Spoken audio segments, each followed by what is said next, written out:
Hello viewers, welcome to my channel. In my channel, I post spoken English for beginners. Here, my prior concern or primary focus is only for beginners. If you are a beginner and if you are coming into my channel for the first time, please subscribe and keep watching so that you can learn English better.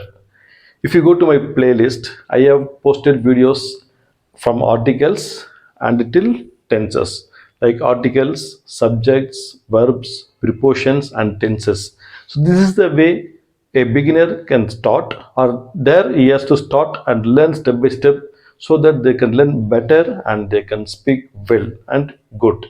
Yes, here I would like to post a content based on your request, and you can learn better and you can improve. Moreover, at the end of my video I have displayed my number, so you can take my number and you can call me anytime to get assistance or guidance from me so that you can speak English, and you also can take class from me and you can speak good English. Yes, well, thank you. So இந்த வீடியோவில் பார்த்தீங்க அப்படின்னா என்னோடய subscribers சில பேர் phone பண்ணி தமிழில் ஒரு சென்டென்ஸ் சொல்லி, சார் இந்த சென்டென்ஸ் வந்து நம்ம எப்படி இங்கிலீஷில் சொல்லணும் அப்படின்னு சொல்லிட்டு கேட்குறாங்க. கொஞ்சம் ஃபன்னியாகவும் இருக்கும், அதே போல் சிந்திக்கக்கூடியதாகவும் இருக்கும். நம்ம அன்றாட லைஃப்பில் நம்ம யூஸ் பண்ணுற சென்டென்ஸ் அது எல்லாமே. ஸோ நான் வந்து அதை வந்து இங்கிலீஷில் எப்படி சொல்லணும்னு சொல்லிட்டு நான் உங்களுக்கு இப்போது சொல்ல போகிறேன். எண்டு வரையும் பாருங்கள், இதில் ரொம்ப இன்ட்ரெஸ்டிங்கான சென்டென்ஸ்லாம் இருக்குது. இதே போல் உங்களுக்கு ஏதாச்சும் ஒரு சென்டென்ஸ் வந்து இங்கிலீஷில் மேக் பண்ணணும் அப்படின்னா தயங்காமல் எனக்கு வந்து டெக்ஸ்ட் பண்ணுங்கள் அல்லது கால் பண்ணுங்கள். நான் வந்து இண்டிவிஜுவலாக உங்களுக்கு சொல்கிறேன் அல்லது நான் வீடியோவும் பண்ணி போடுறேன். ஸோ இங்கே நான் அந்த வீடியோவை நான் ஏன் பண்ணி போடுறேன் அப்படின்னா, ஸோ இந்த மாதிரி உங்களை சில பேருக்கு அல்லது பல பேருக்கு சேம் டவுட்ஸ் இருக்கும். ஸோ உங்களுக்கும் கொஞ்சம் ஒரு கிளாரிட்டி கிடைக்கும் அப்படின்றதுக்காக தான் நான் வந்து அவங்க கேட்ட கொஷின்ஸை அல்லது டவுட்ஸை நான் வந்து வீடியோவை பண்ணிட்டு போடுறேன். ஸோ அதே போல் உங்களுக்கு அந்த மாதிரி கொஷின்ஸ் இருந்தால் தயவு செஞ்சு கேளுங்க. ஸோ அந்த கொஷின்ஸை வந்து நான் வீடியோ மூலிமா எக்ஸ்பிளைன் பண்ணுறப்போ நிறைய பேருக்கு வந்து அது ரொம்ப யூஸ்ஃபுல்லாக இருக்கும். ஓகே, ஸோ அதே போல் இந்த வீடியோவில் நீங்கள் ஏதாச்சும் புதுசாக நீங்கள் லேர்ன் பண்ணுறீங்க அல்லது பிடிச்சிருக்கு, so if you'll better means just at least say yes. I request you to comment, but if you are not coming forward to comment, or if you are hesitating very much to comment, no problem. Just I need yes comment from you so that it will encourage me to do better. Yes. Now let's get into the content. Yes. இதில் வந்து பார்த்தீங்க அப்படின்னா 5 sentence இருக்குது அவங்க கேட்டதில். So ஒருத்தரும் ஒரு sentence கேட்டாங்க, சரிங்களா? ஒரு சிலர் 2 பேர் கேட்டாங்க, ஒரு சிலர் 1 தான் கேட்டாங்க. ஸோ அந்த மாதிரி உங்களுக்கு ஏதாச்சும் இருந்தால் நீங்கள் தாராளமாக தயங்காமல் கேட்கலாம். ஸோ இங்கே வந்து பார்த்தீங்கன்னா நான் 2 எக்ஸ்ப்ளனேஷன் கொடுக்குறேன், அடுத்த போர்டில் இன்னொரு 3க்கு நான் எக்ஸ்ப்ளனேஷன் கொடுக்குறேன், சரிங்களா? ஸோ இங்கே பாருங்கள், ஸோ நல்லா இருக்குல்ல? ஸோ ஹேண்ட் ரைட்டிங் அப்படி தான் இருக்கும். ஸோ தயவு செஞ்சு இது பண்ணிக்காதீங்க. எஸ், மிஸ் கிரிட்டிசைஸ் பண்ணாதீங்க. ஓகே. நான் நேற்று சென்னைக்கு சென்று இருந்தேன். அங்கு எனது உறவினர் வீட்டில் தங்கி இருந்தேன். இன்று காலை எனது சொந்த ஊருக்கு கிளம்பி விட்டேன். ஸோ இது வந்து கேட்டாங்க, சார் இந்த மாதிரி ஒரு விஷயத்தை நான் எப்படி கன்வே பண்ணணும் இங்கிலீஷில் அப்படின்னு கேட்டாங்க. வெரி சிம்பிள் தான். இது வந்து 3 ஒவ்வொரு சென்டென்ஸ், சிம்பிள், அவ்வளோதான், சரியா? நான் நேற்று சென்னைக்கு சென்று இருந்தேன். ஸோ அதாவது ஒரு சென்டென்ஸ் முடிதா? ஸோ இது என்ன டென்ஸில் இந்த சென்டென்ஸ் இருக்குன்னு பார்க்கணும் முதல்ல, சரிங்களா? ஸோ இந்த சென்டென்ஸ் வந்து பார்த்தீங்க அப்படின்னா வெர்பை பேஸ் பண்ணி தான் வந்து இது என்ன டென்ஸ் நம்ம கண்டுபிடிக்க முடியும். இங்கே வந்து பார்த்தீங்க அப்படின்னா சென்று இருந்தேன், சரிங்களா? ஸோ இதுதான் வந்து ஆக்ஷன் வேர்ட். சென்று இருந்தேன் அப்படின்றதான் இங்கே வந்துட்டு வெர்ப் வரும். ஓகேவா? ஸோ இதை வந்து ஃபர்ஸ்ட் நம்ம இங்கிலீஷில் கன்வெர்ட் பண்ணலாம். ஸோ எப்படி கன்வெர்ட் பண்ணலாம் அப்படின்னா, ஸோ ஃபர்ஸ்ட் ஒன் எப்படி கனெக்ட் பண்ணலாம் அப்படின்னா, நான் நேற்று சென்னைக்கு சென்று இருந்தேன். ஸோ இது வந்துட்டு பார்த்தீங்க அப்படின்னா பர்ஃபெக்ட் டென்ஸில் வரும், சென்று இருந்தேன். So which means it is a perfect past perfect tense. ஓகேவா? ஸோ ஏற்கனவே என்னுடைய பழைய வீடியோஸ்லாம் பார்த்துருக்கீங்க, இதுக்கு முன்னாடி வீடியோஸ்லாம் பார்த்துருக்கீங்க, அல்லது பர்ஃபெக்ட் டென்ஸ் பார்த்துருக்கீங்கன்னா இது ரொம்ப சிம்பிளாக ஈஸியாக புரியும் உங்களுக்கு. அல்லது ஏற்கனவே உங்களுக்கு பர்ஃபெக்ட் டென்சஸ்லாம் தெரியும்னா it's very easy, you can convert it. Okay. So subject verb object method நம்ம யூஸ் பண்ணுறோம். ஸோ சப்ஜெக்ட் வந்து நான், சரியா? இங்கே அடுத்து நம்ம வெர்பு போடுறோம் எல்லாத்துலேயுமே, எல்லா டென்சஸ்க்கும். ஸோ சென்று இருந்தேன், அதுக்கு என்ன வரும்? ஹேட் கான் அப்படின்னு வரும், சரியா? ஹேட் கான், சரியா? இது வந்து V3 verb. Past participle verb. Go, went, gone. இங்கே ஹேட் வர்றதுனால கண்டிப்பாக இங்கே கான் தான் வரணும். ஐ ஹேட் கான் எங்க சென்னைக்கு, டு சென்னை. சரியா, டு சென்னை. இங்கே நேற்றுன்னு இருக்குது, அது லாஸ்ட்டில் போடுறோம். So yesterday. ஸோ முடிஞ்சா வெரி சிம்பிள். ஸோ நான் நேற்று சென்னைக்கு சென்று இருந்தேன். இந்த சென்டென்ஸ்க்கு I had gone to Chennai yesterday. அவ்வளோதான், முடிஞ்சு போச்சு. ஓகேவா. ஸோ அடுத்து அங்கு எனது உறவினர் வீட்டில் தங்கி இருந்தேன். இது வந்து பார்த்தீங்க அப்படின்னா தங்கி இருந்தேன், இது வந்து பார்த்தீங்க அப்படின்னா பாஸ்ட் பர்ஃபெக்ட் தான். ஓகேவா. ஸோ அப்படி இருக்கிறப்ப பார்த்தீங்க அப்படின்னா ஸோ திரும்ப நாம் அப்படியே கன்டினியூ பண்ணிக்கலாம். ஸோ இங்கே திரும்ப நம்ம நான் போடலாம், இல்லை அப்படியே கூட நம்ம மென்ஷன் பண்ணலாம். சரியா. பட் நான் போடால் நமக்கு வந்து சப்ஜெக்ட் வர்ப் ஆப்ஜெக்ட் கரெக்டாக வரும். ஸோ ஐ, அதே போல் தங்கி இருந்தேன், ஹேட் ஸ்டேடு. சரியா, ஸ்டேட். ஐ ஹேட் ஸ்டேட் எனது உறவினர் வீட்டில். சரியா. In my relation, in my relations house, உறவினர் வீட்டில். ஸோ அங்கு அப்படின்ற ஒரு வார்த்தை இருக்குது, அதுக்கு நம்ம தேர் அப்படின்னு மென்ஷன் பண்ணிக்கிறோம். ஓகேவா, THERE, தேர். சரியா. ஸோ அங்கு எனது உறவினர் வீட்டில் தங்கி இருந்தேன். ஐ ஹேட் ஸ்டேட், இங்கே தேர் இங்கே கூட போட்டுடலாம். ஓகேவா. So I had stayed there, இந்த லாஜிக் கரெக்டாக இருக்கும் சென்டென்ஸ் ஃபார்மேஷன். சரியா. I had stayed there in my relations house, எனது உறவினர் வீட்டில் அப்படின்றது தான் இன் மை ரிலேஷன்ஸ் ஹவுஸ் அப்படின்னு சொல்லிட்டு. ஸோ அங்கு அப்படின்றது நமக்கு தேர் அப்படின்னு யூஸ் பண்ணிக்கிட்டோம். ஓகேவா. I had stayed there in my relations house. முடிஞ்சு போச்சா. அடுத்து வந்து பார்த்தீங்க அப்படின்னா இன்று காலை எனது சொந்த ஊருக்கு கிளம்பி விட்டேன். இதுவும் வந்து பார்த்தீங்க அப்படின்னா கிளம்பி விட்டேன். ஸோ இதுவுமே வந்து பார்த்தீங்கன்னா பாஸ்ட் பர்ஃபெக்ட் டென்ஸ் தான். ஓகேவா. ஸோ இதை நம்ம எப்படி எழுதலாம். ஸோ இன்று காலை, ஸோ திஸ் மார்னிங் அப்படின்னு நம்ம எழுதுவோம். திஸ் மார்னிங் அல்லது டுடே மார்னிங் யூஸ் பண்ணலாம், ரெண்டுமே சேம் தான். சரியா, இது கன்ஃபியூஸ் பண்ணிக்காதீங்க. This morning I had left. இல்லையா, SVO ஃபார்ம்லேயே எழுதணும் அப்படின்னாலுமே நான் உங்களுக்கு கன்ஃபியூஷன் இல்லாமல் SVO ஃபார்ம்லேயே எழுதி போட்டுறேன். சரியா. ஸோ ஐ ஹேட் லெஃப்ட், எப்பவுமே சப்ஜெக்ட் வச்சு நம்ம வந்து சென்டென்ஸை ஃப்ரேம் பண்ண முடியும். I had left this morning, இன்று காலை. This morning, this morning to my native அப்படின்னு எழுதிக்கலாம். ஓகேவா. ஸோ இதே வந்துட்டு this I had left to my native this morning அப்படின்னு எழுதலாம், இல்லது I had left this morning to my native அப்படின்னு எழுதலாம். ஸோ ரொம்ப கிராமட்டிக்கலாக அப்படிலாம் ரொம்ப இதாக போயிடாதீங்க, டெப்த்தாக போகாதீங்க. சிம்பிளாக ஒரு விஷயத்தை நம்ம கன்வே பண்ணோம், இப்படி கன்வே பண்ணிக்கலாம். நமக்கு அந்த சென்டென்ஸ் ஃபார்மேஷன் அல்லது கிராமட்டிக்கல் மிஸ்டேக் அல்லது டென்சஸ் கரெக்டாக வந்தால் போதும். ஸோ ரொம்ப டெப்த்தாக போய் நீங்கள் வந்து கன்ஃபியூஸ் பண்ணிக்காதீங்க. ஓகேவா. ஸோ இன்று காலை எனது சொந்த ஊருக்கு கிளம்பி விட்டேன். ஸோ கிளம்பி விட்டேன் தான் ஹேட் லெஃப்ட். சரியா. ஸோ அடுத்து திஸ் மார்னிங், இன்று காலை வந்துச்சு எனது சொந்த ஊருக்கு, டு மை நேட்டிவ் அப்படின்னு சொல்லிட்டு. ஸோ இப்படி தான் வந்துட்டு நம்ம சென்டென்ஸை ஃப்ரேம் பண்ண போகிறோம். இந்த மாதிரி நீங்களும் எழுதி ப்ராக்டிஸ் பண்ணுங்க, ரொம்ப ஈஸியாக இருக்கும். இந்த மாதிரி நீங்கள் ப்ராக்டிஸ் எழுதி பார்த்தீங்க அப்படின்னா ரொம்ப டைம் இருக்கும், நீங்கள் யோசிச்சு கரெக்டாக எழுதலாம். அப்புறம் மைண்டில் ரெக்கார்டாக இந்த மாதிரி பேட்டர்ன்ஸ், இந்த டென்சஸ், வெர்ப்ஸ் எல்லாமே உங்களுக்கு வந்து ஆட்டோமேட்டிக்காக பேச ரொம்ப ஹெல்ப்ஃபுல்லாக இருக்கும். ஓகேவா. ஸோ இது ஃபர்ஸ்ட் ஒன் முடிஞ்சு போச்சு. அடுத்து வந்து பார்த்தீங்க அப்படின்னா செகண்ட் ஒன், வரும்பொழுது மார்க்கெட்டுக்கு சென்று காய்கறி வாங்கி வரவும். சரிங்களா.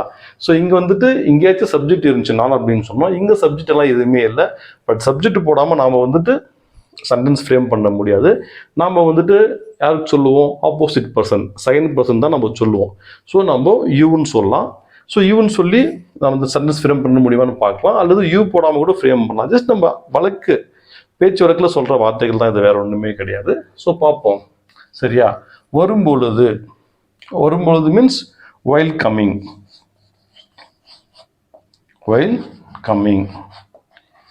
ஸோ வரும்பொழுது அப்படின்ற வார்த்தைக்கு while coming அப்படின்னு தான் நம்ம சொல்ல முடியும் இங்கிலீஷில். அடுத்து வந்து பார்த்தீங்கன்னா while coming மார்க்கெட்டுக்கு சென்று காய்கறி வாங்கி வருவோம். சரியா? while coming go to market.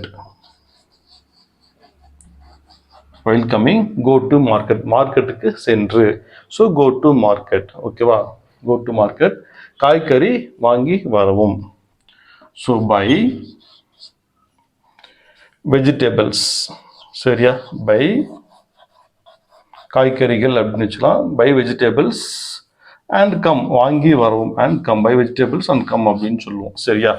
So இப்படி தான் நம்ம வந்து இது வந்து மீன் பண்ணிக்கலாம். ஸோ இங்கே வந்து நம்ம ஜென்ரலாக நம்ம பேசுகிறோம், எந்த சப்ஜெக்ட் நம்ம மீன் பண்ணல, பட் ஜென்ரலாகவே நம்ம ஆப்போசிட் பர்சனுக்கு சொல்ல போகிறோம். அந்த இந்த கான்செப்ட். சரியா? ஃபோனில் நம்ம யாருக்காச்சும் அப்பாவுக்கு இல்லை அம்மாவுக்கு சொல்கிறோம் அப்படின்னா, ஸோ இந்த மாதிரி நம்ம வந்து சொல்ல போகிறோம். ஸோ வரும்பொழுது மார்க்கெட்டுக்கு சென்று காய்கறி வாங்கி வருவோம். சரியா? while coming go to market buy vegetables and come. So இந்த மாதிரி நீங்கள் வந்துட்டு புரிஞ்சுக்கின்னு சிம்பிளாக எழுதுங்க, ரொம்ப ஈஸியாக இருக்கும். ஓகேவா? So I hope you are understanding it better. So அடுத்து இன்னும் 3 சென்டென்ஸ் இருக்குது இதே மாதிரி. ஸோ ரொம்ப ஃபன்னியாக இருக்கும், இன்ட்ரெஸ்டிங்காகவும் இருக்கும். ஸோ அதையும் நம்ம பார்க்கலாம். எஸ், 5 சென்டென்ஸில் 2 சென்டென்ஸ் ஏற்கனவே பார்த்துட்டோம். அடுத்து இருக்கிற 3 சென்டென்ஸ் நான் எழுதி போட்டிருக்கேன் தமிழில். ஸோ இதை நம்ம இங்கிலீஷில் கனெக்ட் பண்ணுவோம். அப்படியே நீங்கள் ஒரு டைம் படிங்க. ஸ்பெல்லிங் மிஸ்டேக் இருந்தால் ப்ளீஸ் ஃபர்கிவ் மீ. அதே போல் வந்து பார்த்தீங்க அப்படின்னா நீங்கள் இங்கிலீஷில் பண்ண ட்ரை பண்ணுங்கள். இது எப்படி பண்ணுறதுன்னு சொல்லிட்டு வீடியோவை பாஸ் பண்ணிட்டு நீங்கள் ட்ரை பண்ணி பாருங்கள். அதே போல் என்னோடய வே ஆஃப் அப்ரோச் நான் எப்படி கன்வே பண்ணுறேன்னு நானும் எழுதி போடுறேன். ஸோ பார்க்கலாம் எந்த அளவுக்கு பெட்டராக இது பெட்டராக இருக்குது அப்படின்னு சொல்லிட்டு. ஓகேவா? எஸ், போகிற வழியில் சொல்லி விட்டு போ. சொல்லுவோம் இல்லையா நம்ம தமிழில், போகிறப்ப அப்படி சொல்லிட்டு போ மச்சான் அப்படி நம்ம கேஷுவலாக பசங்களாம் பேசுவாங்க. சரியா? ஸோ போகிற வழியில் அப்படியே சொல்லிட்டு போயிடு அப்படின்னு சொல்லிட்டு. ஸோ அந்த கான்செப்ட் தான். இது எப்படி பேசுறது, இங்கிலீஷில் இது எப்படி சொல்லணும் அப்படின்னு சொல்லிட்டு என்னோட சப்ஸ்கிரைபர் ஒருத்தர் கேட்டாங்க. ஸோ ஏன்னா முடிஞ்ச வரை நான் உங்களுக்கு கொடுக்குறேன். ஸோ அதோட பெட்டராகவும் சொல்ல முடியும் அப்படின்னா no problem, just you comment. சரியா? I will learn from you also, no problem. Okay. So போகிற வழியில் சொல்லி விட்டு போ. ஸோ என்னோட பாயிண்ட் ஆஃப் வியூவில் இது எப்படி எழுதலாம் அப்படின்னு நான் ஃபீல் பண்ணுறேன் அப்படின்னா, சரியா, ஆன் த வே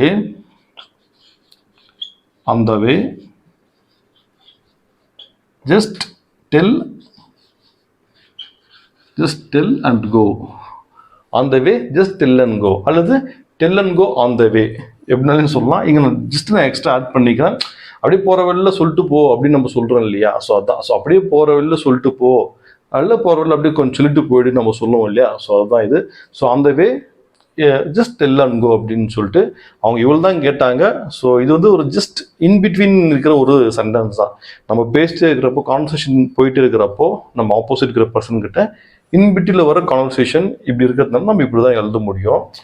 இதுக்கு மேலே நம்ம பேசணும் அப்படின்னா இன்னும் நம்ம பெட்டராக கூட சொல்லணும் அப்படின்னா போகும்பொழுது சொல்லிட்டு போயிடு அப்படின்னு சொல்லுவோம். அதுக்கு வந்துட்டு while going tell and go அப்படின்னு சொல்லலாம். சரியா? ஸோ அந்த மாதிரி நம்ம கம்ஃபர்ட்டுக்கு நம்ம எப்படி ஒரு விஷயத்தை நம்ம கன்வே பண்ண நினைக்கிறோமோ அப்படி நம்ம கன்வே பண்ணிக்கலாம். ஸோ ஒன்றும் பரவாயில்ல. ஸோ அதே போல் don't go in deep and get confused. Okay. So அந்த way just tell and go, அல்லது tell and go just tell and go on the way, எப்படியோ நம்ம சொல்லிக்கலாம், ஒன்றும் பிரச்சனை இல்லை. ஸோ இதை விட பெட்டராக இதை கன்வே பண்ண முடியும் இந்த விஷயத்தை அப்படின்னா கமெண்ட் பண்ணுங்க. ஸோ எல்லாரும் லேர்ன் பண்ணிக்கலாம். பெட்டராக இருந்தால் நானும் லேர்ன் பண்ணிக்கிறேன், நோ ப்ராப்ளம். ஓகே. ஸோ அடுத்து வந்து எடுத்ததை எடுத்த இடத்தில் வை. சரிங்களா? So nice. ஸோ எடுத்ததை எடுத்த இடத்தில் வை. ஓகேவா? ஸோ வெய் அப்படின்னு நம்ம சொல்கிறோம். ஸோ வெய் அப்படின்னா கீப் அப்படின்றது. ஸோ ப்ரெசண்டில் கொஞ்சம் வர்பு இதெல்லாம் கிடைக்குது கொஞ்சம். So keep. சரியா? ஸோ கீப் அப்படின்னா ஒரு பொருளை தான் நம்ம மென்ஷன் பண்ண போகிறோம். ஸோ நம்ம வெறும் கீப் மட்டும் போட்டு சொல்ல முடியாது. ஸோ அந்த பொருளை மென்ஷன் பண்ணணும். ஸோ பொருளுக்கு நம்ம இட் அப்படின்னு நம்ம யூஸ் பண்ணிக்கிறோம். சரியா? Keep it where you took. சரியா? Keep it where you took. So இங்கே வந்துட்டு நீ அப்படின்ற ஒரு சப்ஜெக்ட் இங்கே இல்லை, பட் இங்கே நீ போடாமல் நம்ம சொல்லணும். Keep it where you took அப்படின்னு சொன்னால் கரெக்டாக இருக்கும். சரியா? கீப் இட் வேர் டுக் அப்படின்னா கரெக்டாக வராது. So keep it where you took. So எடுத்ததை, ஸோ ஆல்ரெடி இது வந்து பாஸ்டில் வந்துச்சு. எடுத்தது மீன்ஸ் ஆல்ரெடி ஒரு பொருளை வந்து எடுத்துட்டாங்க, ஒரு இடத்துல இருந்து ஒரு பொருளை வந்து எடுத்துட்டாங்க. ஸோ கையில் இருக்குது. ஸோ எடுத்த இடத்துல வெய். ஸோ அடுத்த ஆக்ஷன் வந்துட்டு ப்ரெசென்ட்டில் சொல்கிறாங்க, எடுத்த இடத்துல வெய் அப்படின்றப்போ ஸோ இந்த மாதிரி நம்ம சொல்லலாம் கீப் இட். ஸோ வெய் வேர் யூ டுக் இட் அப்படின்னு சொல்லலாம். சரியா, இங்கே டூ நம்ம வேணுமா ஆட் பண்ணிக்கலாம். Keep it where you took it அப்படின்னு சொல்லலாம். அப்படி இல்லை ஆல்ரெடி நம்ம இட்டு மென்ஷன் பண்ணுறீங்க, so keep it where you took அப்படின்னாலும் ரொம்ப கன்வீனியண்ட்டாக இருக்கும். So no problem. ஸோ ரொம்ப நீங்கள் நிறையா ப்ரிப்போஷன்ஸ்லாம் போட்டு கன்ஃபியூஸ் ஆகிக்காதீங்க. Just keep it where you took. எடுத்ததை எடுத்த இடத்தில் வெய் அப்படின்றதுக்கு நம்ம keep it where you took அப்படின்னு என்னோட பாயிண்ட் ஆஃப் வியூவில் நான் தர ஒரு எக்ஸ்பிளனேஷன்.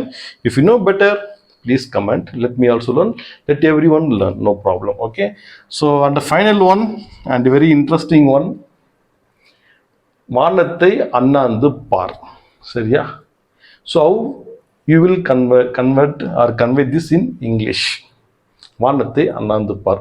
ஸோ அண்ணாந்து வானத்தை மீன்ஸ் நம்ம ஸ்கை அப்படின்னு சொல்லிடலாம், பார் அப்படின்னா சி, ஓகே, இல்லை அல்லது லுக் அப்படின்னு சொல்லலாம். சரியா, லுக் அப்படின்ற வார்த்தை கரெக்டாக இருக்கும் இந்த இடத்துல பார் அப்படின்ற ஒரு வார்த்தைக்கு. ஸோ அண்ணாந்து அப்படின்ற வார்த்தைக்கு என்ன இங்கிலீஷ் வார்த்தை? Really I don't know, I am sorry. அதே போல் இஃப் யூ நோ, நான் சர்ச் பண்ணவும் போகல, தேடவும் போகல. என்ன ரீசன் அப்படின்னா அவள் டீப்பாக நான் போய் ஒரு விஷயத்தை கன்வே பண்ணணும்னு அவசியம் இல்லை. அவங்க வந்து வானத்தை பார்க்க சொல்கிறாங்க, அவள் வானத்தை பாருன்னா நம்ம இப்படி தான் பார்க்க போகிறோம். அது அண்ணாந்து பாரு நம்ம சொல்ல வேண்டியதில்லை, வானத்தை பாருன்னா நம்ம இப்படி பார்த்துட்டு போயிட்டு இருக்க போகிறோம், அவள் தான். ஸோ நம்ம சிம்பிளாக ஒரு விஷயத்தை வந்து கன்வே பண்ணிட்டு போயிட்டே இருக்கலாம். அவள் தான் என்னோட கான்செப்ட்டுங்க. சரியா, so my concept is always keep it simple. அவள் தான். Just see this is a language. Just you want to convey something to other person or to your opposite person. It could be your thought, your ideas, or your suggestion, or your opinion, something. Just you want to convey the things to you, to the opposite person or to the other person. So just convey in a simple way that he also should understand and we also should feel comfort to convey it. Okay, yes. So வானத்தை அண்ணாந்து பார், இதை நான் எப்படி நான் உங்களுக்கு சொன்னால் better இல்லை போதும் அப்படின்னு நான் ஃபீல் பண்ணுறேன் அப்படின்னா, சரியா, லுக் அட் த ஸ்கை. ஓகேவா, லுக் அட் த ஸ்கை. அவள் தான். இப்போ லுக் அட் த ஸ்கைனா நம்ம மேலே தான் கண்டிப்பாக பார்க்க போகிறோம். So very simple. ஸோ தமிழில் வரப்போ வானத்தை அண்ணாந்து பார் அப்படின்ற ஒரு வார்த்தை, அண்ணாந்து பார்ன்ற ஒரு வார்த்தை இருக்குது. இங்கிலீஷ்லேயும் அதுக்கு கரெக்டான இங்கிலீஷ் வார்த்தை எனக்கு தெரியல, தெரிஞ்சால் நீங்கள் கமெண்ட் பண்ணுங்கள், ரொம்ப யூஸ்ஃபுல்லாக இருக்கும். எல்லாருமே லேர்ன் பண்ணிட்டோம். ஓகேவா, so just keep it simple. Just look at the sky. Simple. Look at the rainbow. Okay, beautiful rainbow, beautiful sky, stars. அப்படி ஈஸியாக சொல்லிட்டு போயிட்டே இருக்கலாம். ஓகேவா, so yes viewers, so I am at the end of this video. So I hope you enjoyed and you have learned something from my video and from this content which was asked by my subscriber. So I expect such kind of doubts or questions or conversion from Tamil to English or English to Tamil from you as well. Please don't hesitate. Please comment and recommend to all your friends so that everyone can learn English and they can speak. Moreover, my intention is to keep it as simple as possible so that you can understand better and you will feel more confident to learn and to speak. So keep supporting, keep watching, keep learning. See you.